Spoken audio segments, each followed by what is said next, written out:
So I was praying as I was going to work, and I realized that Jesus gave up everything that he could have had on this earth and that he did have on this earth in order to get to that cross. In order to get to the place of the cross, he gave it all up. And you know I walk that wooden cross, don't I? You know that I take this wooden cross and I walk up and down the busy street here in Greenville. But you know, it wasn't that wooden cross that Jesus was talking about. That was symbology, symbolism of dying to yourself, dying to your will, and choosing the Father's will. That was symbology to giving up your life for the life of God.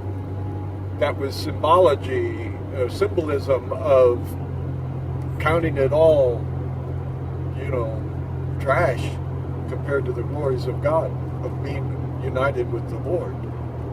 And at the point on the cross where he said, Father, why have you forsaken me? Well, of course, God didn't forsake him, did he? Because he did rise again, but at that moment, he felt like God did. He felt like the Father had forsaken him because he was part human. Jesus did not carry his own physical cross. No, there was a man who was heading back home from work, I think. And they got that man to carry the cross. So I'm just in awe as I'm driving to work here, praying, realizing that he gave up everything. When Jesus was in the desert, he was tempted by the devil. He had fasted 40 days and 40 nights, and he was offered, you can read it for yourself, but he was tempted by the devil. He was offered everything his appetite could want, everything we could want in this world. Every time, in that state of fasting, he responded to the enemy with the will of the Father by Scripture. And as he walked in his journey, he amassed enough people that there could have been a revolution, a natural revolution, a coup,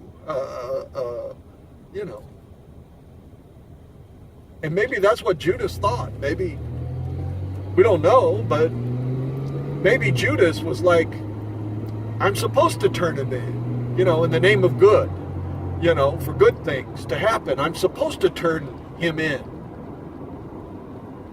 so that this ball can get rolling here.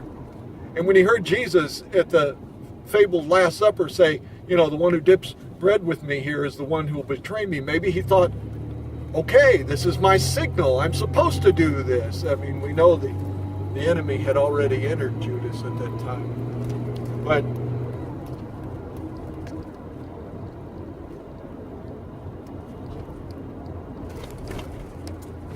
maybe he thought he was doing good, a good thing.